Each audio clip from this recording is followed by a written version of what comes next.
देखो बच्चों, आज हम पढ़ने वाले हैं कहानी मीना की। उसका नाम है दहेज ना लेना ना देना। ये आपकी मीना है, आपको पता है ना। तो उसी पर ये कहानी है। दहेज हमें लेना भी नहीं चाहिए और ना ही दहेज हमें देना चाहिए। ठीक है, तो उसी पर आज मीना की कहानी है।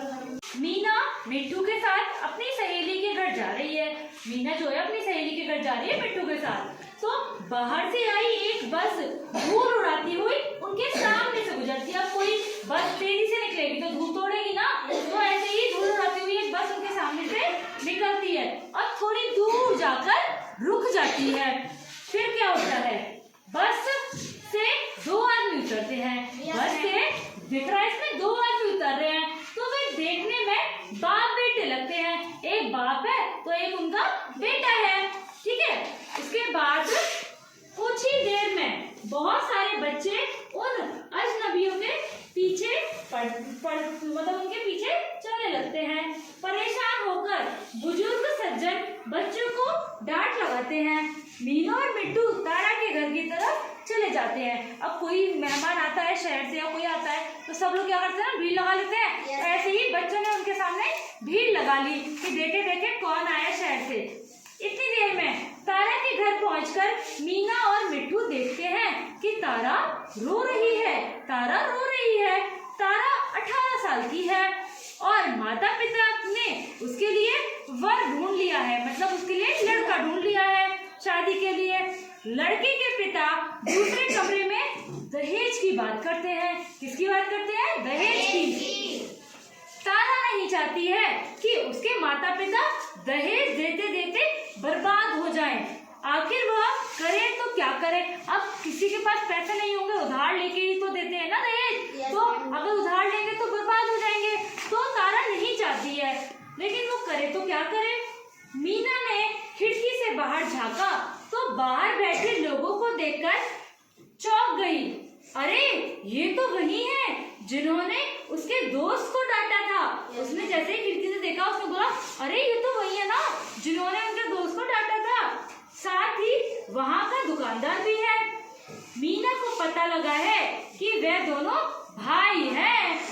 वे अपने साथ आए सजे सवरे नौजवान की शादी की बात करने आए हैं। जो उनके साथ एक लड़का आया था ना, उनकी शादी की बात करने आए हैं वो।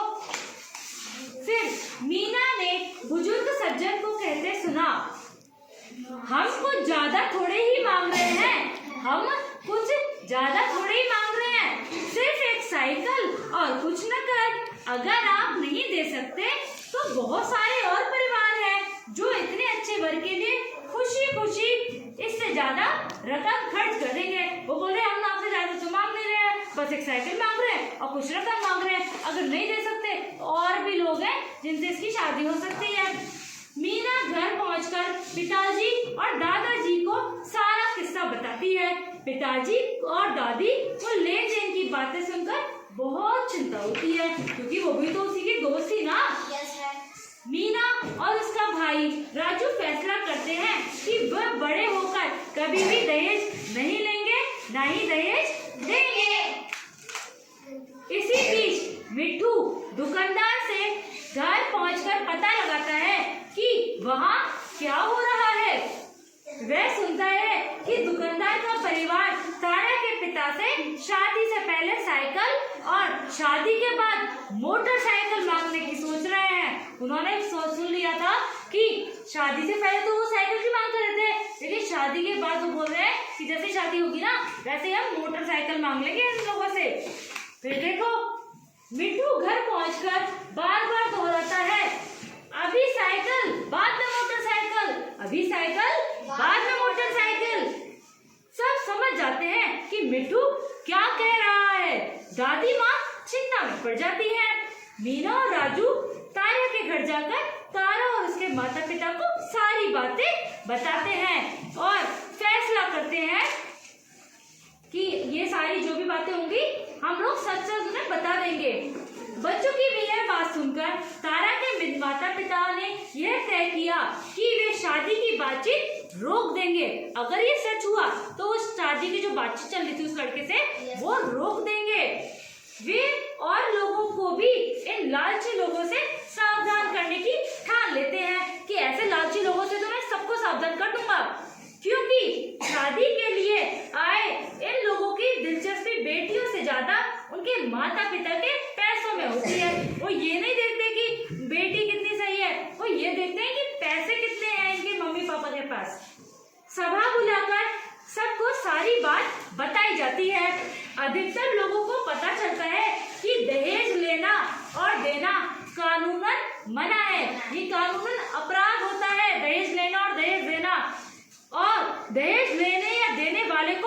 सजा भी हो सकती है, पुलिस भी पकड़ के ले जा सकती है ना। तो फिर सब फैसला करते हैं कि अब किसी घर में दहेज का लेन देन नहीं होगा।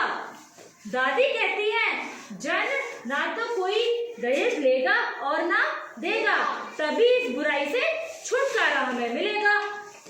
मीना और राजू कहते हैं दहेज ना लेना है ना देना है। इसीलिए अगले दिन दुकानदार अपने भाई और भतीजे को लेकर तारा के घर पहुंचता है।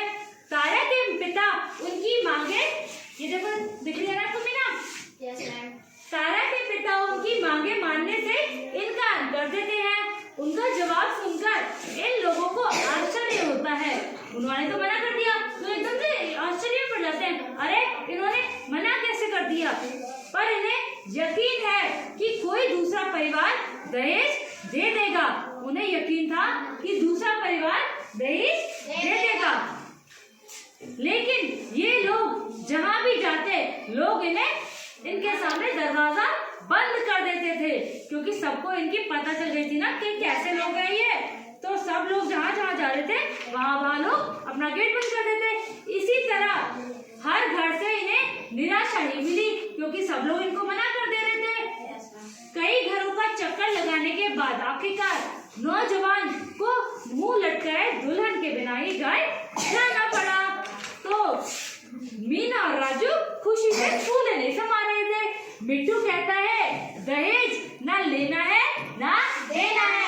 तो इसीलिए बच्चों दहेज लेना बहुत ही गलत बात होती है। तो अब हम आज से सबको क्लियर सिखाएंगे कि दहेज ना देना है ना देना है। हाँ जी, कैसे